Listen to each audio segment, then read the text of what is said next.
جو ایک بڑی ڈیولپمنٹ کراچی میں ہوئی اور کے الیکٹرک کا چیئرمین شہریار چشتی صاحب کو اپوائنٹ کیا گیا، تمام بورڈ آف ڈائریکٹرز نے بڑے اعتماد کا ان پر اظہار کیا اور پچھلے 15-20 دنوں میں کے الیکٹرک کی کارکردگی میں بھی ہم نے ایک اوور نائٹ چینج دیکھا ہے، بڑا ایک پازیٹیو چینج. تو اس پر کس طرح سے آپ تبصرہ کریں گے؟ یہ کتنا بہتر ہے اس وقت کراچی اور خاص طور پر کے الیکٹرک کے لیے؟ بسم اللہ الرحمن الرحیم. آپ کا بہت بہت شکریہ.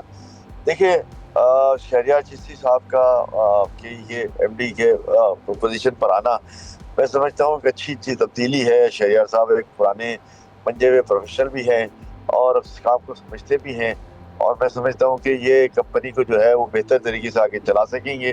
ان کی سب سے بڑی کامیابی کہ تمام بورڈ آف ڈائریکٹرز نے ان پر مکمل اعتماد کا اظہار کیا، وہ سب سے بڑی کامیابی ہے. اور اس کے بعد ریسنٹلی آپ نے چینجز بھی دیکھنے شروع کیے ہیں کے اندر، تو میں سمجھتا ہوں کہ بائی اینڈ لارج ایک اچھا فیصلہ ہے اور اس کے اچھے دورست نتائج برآمد ہوں گے انشاءاللہ. صحیح. اور احمد صاحب، ان کی کمپنی ایشیا پاک انویسٹمنٹ بھی ہم نے دیکھا کہ بڑی فورن انویسٹمنٹ لاتی رہی ہے. مارچ میں ہم نے دیکھا کہ پاکستان میں 58 جو کمپنیز ہیں ان میں فورن انویسٹمنٹ آئی ہے. اوور آل 3000 کمپنیز ایسی سی پی میں رجسٹر ہوئی ہیں. تو یہ کتنی پازیٹیو ڈیولپمنٹ ہے پاکستان کے انویسٹمنٹ کلائمیٹ کے لیے، پاکستان کی بزنس ایکٹیویٹی کے لیے؟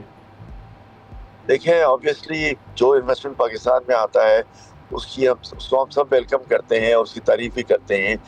اور یہ ایک سلسلہ اب شروع ہو گیا ہے کہ ان حالات میں بھی پاکستان کے پاس انویسٹمنٹ آ رہی ہیں، لوگ چوک در چوک آ رہے ہیں. اور پھر صرف انویسٹمنٹ نہیں، ہماری باہر سے ریمیٹنس کا فگر جو ہے وہ ریکارڈ جو ہے وہ 40 بلین کے اوپر پہنچ گیا ہے.